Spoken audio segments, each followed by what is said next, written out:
don't know what's in the air, what's in the water this week, but I've wanted to experiment more. So I'm reading from my car, just giving myself a new environment to do this practice. There is something about having a different classroom that sometimes just makes the learning flow a little more easily. So I brought myself outside, getting some direct sunlight, direct air, not filtered through the walls of my home.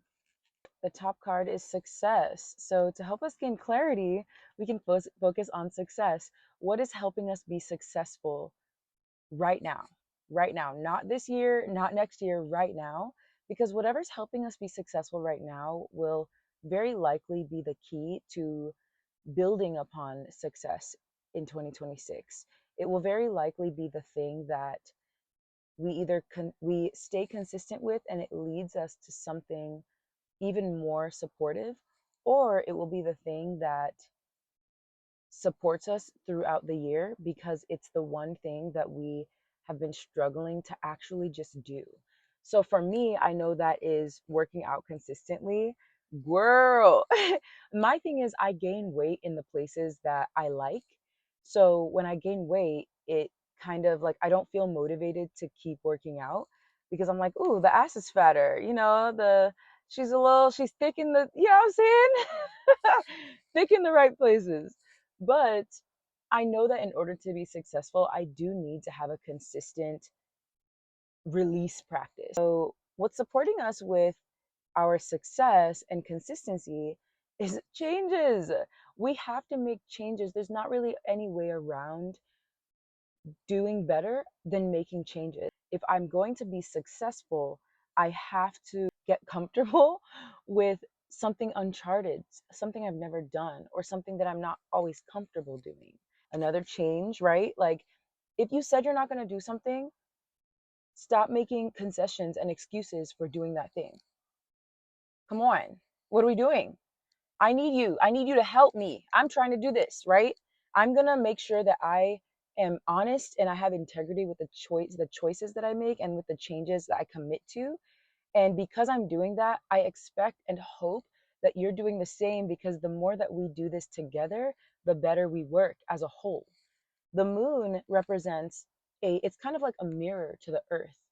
It's our inner self. It's the parts of us that we don't have tangible physical evidence for until it's our time of the month, which makes sense for the cycle.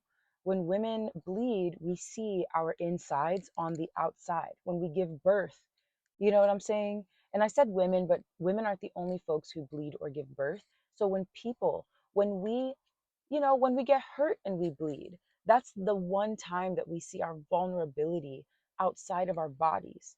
People with children can probably relate to this. It's your heart existing outside of you. So you have that evidence of how your choices and your commitments are reflected in your external world. But when we are solo and when we are in, romantic relationships that don't always have that barrier of safety, I don't want to say safety, but I want to say like that emotional shield, right? When we're in connections that sometimes expose our toxic traits or our inconsistencies in ways that trigger insecurity, that is when it's most important to have collaborative consistency, collaborative commitment. If I'm committed to being a better version of myself, to allowing myself to go through my different phases and show the different sides of myself, and I trust that I'll be met with compassion and commitment, and that we will work through it when we don't feel like showing up. If we can't show up for 30 minutes, we'll show up for 10. If we can't show up for 10 minutes, we'll show up for 1 minute of showing up. That's still consistency. I think something that our collective struggles with is that when we aren't showing up, when we're only at 80% battery that day, or when we're sick and we're only at 60%, 40% battery, when we're grieving and we feel like we're at nothing, that's when we tend to give up on our commitments. So I want us to focus, in order to have success in 2026, I want us to focus on how we can commit to allowing ourselves to change. You are never going to change until you allow yourself to, and until you commit to being that new version of yourself. The new version of yourself doesn't talk down on yourself.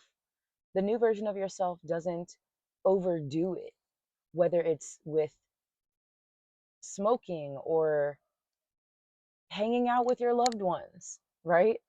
The new version of yourself knows to stop at 80% full, because I need to give myself 20% to reflect, to come home to my body, to be vulnerable. Like, girl, let yourself be vulnerable. The reason that society is caught in this loop that we're in right now is because too many of us are afraid to say, hey, this is not working anymore. It's not working.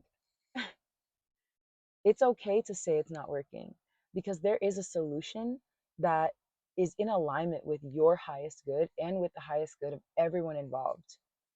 But if you aren't willing to be vulnerable and recognize and acknowledge it, you will never make the changes required to meet that future.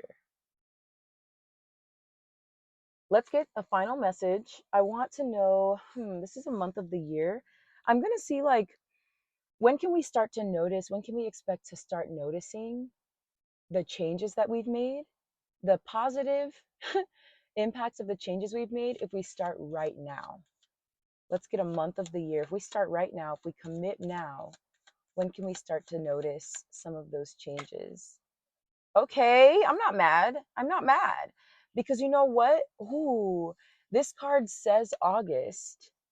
This card, this month of the year card says August, but it's the only other card in my months of the year deck that has a moon on it. And to me, what that says is you're really going to start noticing the changes on a grand scale in August, but on a small scale, you'll notice them in 1 month. The moon it goes through its cycles in 28 days. Give yourself 1 month. By the 21st day, you'll have built the habit and you'll be consistent. It'll be part of you. By the 28th day, that's when you might really start feeling or noticing, I don't feel the way I was feeling before. I feel more confident. August is a Leo Virgo month. I feel more precise, more graceful. I feel like I'm truly embodying and becoming who I know myself to be when I'm being a better version. That Leo Virgo cusp. I love this reading. Okay. And deal with your emotions. Allow yourself to just be with those emotions. You don't always have to solution. There doesn't have to always be, some big come to Jesus, or you don't always have to talk about it. You can just write it down and let it be in private. You can be your full, authentic, embodied self in private, if that's what feels safest for you right now.